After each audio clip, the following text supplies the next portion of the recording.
Caitlin, thank you so much for your time. So tell us about how did you came to the project, to Dimensions of Self? How did you join the project? I joined Dimensions of Self a little unconventionally compared to most of the crew. I was a really last minute addition, just because of some things that happened. And I felt really lucky that my agency contacted me and said, "Hey, there's this great project in New York. Are you interested in doing it?" And I reviewed the script as quickly as I could and saw some of Sophia's work and Matthias's work, and I was really excited to join very last minute, because I think it was about 24 hours or 48 hours after I landed in New York that we started production. So one of the unconventional things about the project was also that it was filmed during lockdown in the middle of the pandemic. So what kind of challenges were involved into that particular process? What was interesting about filming this during lockdown was that I had actually moved from New York in the fall of 2020, and coming back to this project was one of the first times that I came back to New York in the spring of 2021. So it's interesting to see what had changed in those few months that I had been gone. And it was also really great to see this a little bit of hope while we were in the middle of lockdown and things were starting to change a little bit, like vaccinations were available, or we were in the early days of that. But it was still I still felt very lucky to be able to work on something that was artistic in the middle of all of this pandemic time, because that was some of the first projects to go, were the art, experimental and narrative based projects. Okay. And tell me, you have a very short time to prepare. So how was the preparation work before the shoot? We're not having a permit. It's that we don't want to see people. You know. Right. That's going to probably be the harder part of it. Yeah. It was a lot of reading on the plane and reviewing what I had. Fortunately, our Steadicam operator was somebody I knew through friends. So there were a couple people I already knew on set when I got there. So there was a shorthand established pretty quickly. And then just reviewing Sophia's work and the script as much as I could before we started right away. And I felt also very lucky that the gear that had been provided was gear that I would have picked myself. So that was also a quick shorthand for me. I could kind of just delve into it pretty easily. One of the set pieces that was really both challenging but also really exciting to work on was this sequence where we moved from the interior studio space of Matt's head space, the rave that we did, and then on to working in Alice Tully Hall. And then finally we ended our day with the Astor Place shoot. So it was a lot to achieve, but then also those were the sequences that had the most look changes for me throughout the film. So I had 2 lens packages, and I knew that I wanted to use the signature primes for the Alexa Mini LF for the majority of the piece. But when we went into Matt's inner headspace, I thought that would be a really great opportunity to use the vintage lenses that we had, which were the Canon K35s rehashed by TLS. They're just a really beautiful lens set. They're very dreamy, and I thought it would be a great way to distinguish the look between the 2 places, not only with the lighting that we did with the Stranger Things reference that we had, but also with just giving it a little extra ethereal quality to it. And what was really interesting was that I think we were using a light filtration on the signature primes throughout. And when we popped on the K35s, I remember Sophia saying to me, "Oh, this is really hazy. What's going on?" And I said, "Oh, no, that's just like the look of the lens." But she really loved it. And it's something that I think she really responded well to. And it was really fun to kind of make a subtle shift in the look, just in lens choice, to distinguish that void sequence from the rest of the film. And then moving ahead, when we went to Alice Tully Hall, I went back to the signature primes for that, because I felt that with the contemporary beauty that is Alice Tully Hall, even though that space story-wise, I feel kind of exists between the headspace and then the real world. I thought it was just a nice place to have the crisper, cleaner signature primes that have a little bit of flavor to them that I think is so beautiful. Yeah, and then of course moving to exterior night rain always looks beautiful, but is always very challenging to film in for the Astor Place subway scene. So we're all kind of huddled under that really cool Astor Place entrance for Uptown, and but it was really nice to pan left and to see the rain hitting the windows and looking over to Cooper Union. And it was just one of the beautiful, you can't pay for that kind of production value sometimes, that free wet down that you get. So it was really nice to have that as a button at the beginning of the film. And that was one of the last things we shot. And just having the incredible team in place made it that much simpler. So I really was able to come in and rely on the people that were already established, but then also bring my sensibilities to it as well.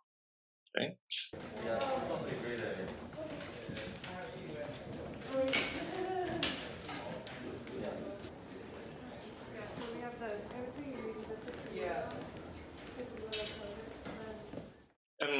How was your work with Matthias and Sophia in particular, like to prepare the scenes, to go to the storyboard? How was like the day-to-day work on set? Yeah, it was a lot of, I think it's kind of been mentioned before, there was a kind of a lot of, kind of, for me at least, it was a Zen process of, okay, what are the things that Matthias and Sophia, what have they already established? And they had in the script these wonderful mood board images. So those, if I was unsure of something, I could always refer back to that. And that was a wonderful benchmark for me. And there were some boards as well. But then also what was really interesting was that one of the references was of 11 in the void in Stranger Things. And I've actually worked for the director of photography who shot the first few seasons of Stranger Things. So I was actually able to text him, because we didn't shoot that till towards the end of our production. So I was texting Tim Ives and saying, hey, Tim, what was the lighting setup that you had for this sequence? So I was actually able to get that and emulate it for our void sequence, which I was pretty proud that we were able to do for the void and the internal space for Matt's character, but also the rave sequence. So it was a pretty proud, quick turnaround for myself in terms of prep, because we had enough time for me to make sure that we could have the setup pretty close to what they had on that set. Yeah, and I don't know if there's any other things you want me to touch on, but that was one proud moment of mine in that. Yeah. So once you, finish shooting and everything, and when you saw the first reels, what did you feel? Were you proud of your work? Were you happy with the results? So what are your general thoughts? Yeah, I was really. It was interesting because the switch over to black and white was something that was discovered in the post process, and the approach to lighting that I had was with color in mind. And I was really happy with what we had on set. But I also know that a lot of the references that particularly Sophia and Matthias both had, the wardrobe and the color palette overall was very monochromatic. So I was very pleased to see that when the decision was made to switch over to black and white, things translated well, because it was not something we had thought of on the day. So it was really great to see how a lot of those things were able to work both in color and in black and white. I was especially pleased with the shift to black and white in Alice Tully Hall, which is another set that I really enjoyed working on. And was something that drew me to the project when it was presented to me, because I thought it was such a beautiful way to end the piece, and how the artist's struggle can be and to perform in an empty theater space. I thought was really impactful, and I was really happy with how that particular sequence translated to black and white. Yeah. Is there any particular memories at any point during the shoot that you remember because they were special or they were particularly challenging? Or so I think what was really interesting was to be able to achieve shooting in both the studio space that we did for the Matt in his headspace and the rave sequence, but then also to move to Lincoln Center, which were in two very different spots. One was in Brooklyn, and obviously the other one was in Lincoln Center. So to make that big move and to achieve that on our last day, and also go to Astor Place, I was pretty proud that we were able to make those three big moves and also achieve what we did visually. Because in Alice Tully Hall, we only had a short window of time in which to work. And I think even under that pressure, we were at the point in the shoot where we had all been working for so many days at that point that everybody knew what to do, everybody knew what to expect. We were all anticipating each other's needs. So it fell at a really good place in the shoot, and it kind of felt like everything was in sync. And I feel like screen time wise, even though we only had a few hours to shoot it, it ends up being a highlight of the film. So I was pretty proud of that. It was just nice to see how everything was coalescing, and it really translates on screen, I think. How many days were you on set? So it was 2 days of filming and then 2 days prior, right? I think it was 3 days of filming, 3 or 4. I believe we were 2 days in the location, the home, and then we were 1 day out on location. I believe it was 3 total. And then I flew in the day before, so probably a 4 or 5 day trip for me overall. It was very quick. Yeah. When was the first time that you saw the final short, the final edit? I saw a couple rough edits, and then I think I saw the final edit a few months ago once they were done with the mix and the color.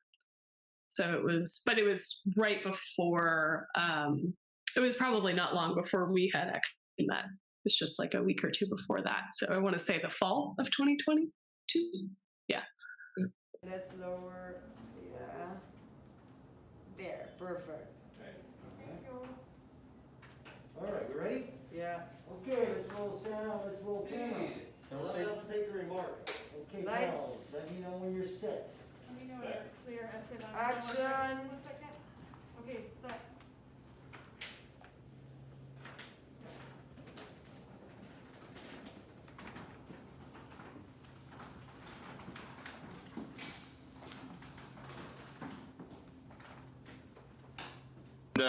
So I don't know if you're aware that is now been presented to the Academy and is a candidate for the shortlist. So I guess that's exciting news for all the crew.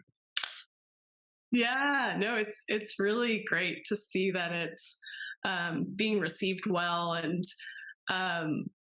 I saw a few films recently that I feel like, a few feature films that I saw recently that I feel like have that same theme of what to do as an artist at a time when it was very hard to make art. So I think it'll be really impactful for a lot of people in that way. Is there any other thing that you want to share with us, or from your experience at the show? Sure. I should probably go back to the question about working with Sophia and Matt. Yeah. So there's one small bit of the film that I really enjoyed, which was when Matt's character, Mateus's character, Matt, is standing by the window, and he's just drinking a cup of coffee. And it was one of these moments that was really, really short. And then he walks to the table to look over his writing. But it was this really great moment where I felt like we just kind of lived in this visual moment for a second, and it's just a couple shots, but I really enjoyed. That was kind of the point in filming where I think Sophia and I really understood like what our collaboration was between the three of us, and it was this nice little aha moment for me, and to feel like it gelled for me in that moment. So it was really nice to kind of have a little win, and I think it was one of those where I understood what Matt liked.